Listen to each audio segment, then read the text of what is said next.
Salut Falk, septembre c'est plus ou moins le dernier mois estival où il peut encore faire beau et chaud.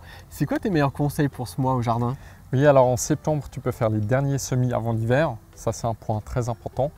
Il y a aussi quelques astuces à prendre en compte pour la récolte des courges et il faut penser à la conservation des légumes. Ça fait pas mal déjà. Commençons par les semis. Oui, alors niveau semis, tu peux semer les dernières salades, les radis, ce type de légumes. Il faut juste les manger avant le premier gel parce qu'ils ne sont pas résistants au froid, donc ça serait dommage de les rater. Si tu veux quelque chose d'un peu plus résistant, tu peux encore semer la mâche ou les épinards selon la région. Parfait, du coup on est couvert niveau légumes. Le thème de la biodiversité, ça veut dire quoi en automne? Oui, alors la biodiversité, c'est un point très important aussi. Maintenant, c'est le moment idéal en fait pour semer les fleurs hivernantes. Donc, c'est des fleurs qui vont faire une petite rosette avant l'hiver.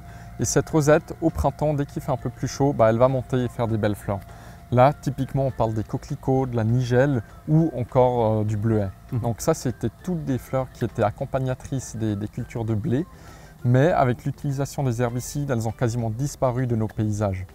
Donc, en semant ces fleurs, ça amène beaucoup de couleurs au paysage et aussi de la biodiversité pour les abeilles. Génial, magnifique. Peut-être encore une remarque, ne laissez jamais une plate-bande de jardin vide pendant l'hiver. Essayez de semer un engrais vert pour bien couvrir la terre pendant l'hiver et donner une petite pause active à votre sol. Tu as tout au début parlé de la récolte des courges. Qu'est-ce qu'il faut faire pour avoir une belle récolte? Oui, alors là, j'ai 3 astuces. La première, c'est donner assez de nutriments aux courges. Donc c'est une culture très longue, ils font des gros fruits, donc ils ont besoin de beaucoup de nutriments. Dès que tu vois que le feuillage commence à jaunir un peu, ajoute un peu de compost. Deuxième astuce, c'est d'arroser les courges si l'automne est un peu sec.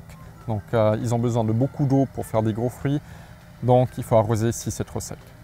Troisième astuce, c'est de mettre les courges sur un petit bac en bois par exemple, afin qu'elles ne touchent pas le sol. Parce que si elles touchent le sol, elles ont toujours tendance à pourrir et ça serait dommage du coup. Alors on essaie d'éviter le contact direct avec la terre humide. L'automne, c'est bien sûr aussi le temps des récoltes et souvent on se retrouve la cuisine pleine de légumes, on ne sait plus quoi faire. C'est quoi tes astuces pour les conserver pour l'hiver? Oui, alors ça serait dommage de les mettre au compost, tous ces légumes, mais il y a plein de méthodes pour les conserver.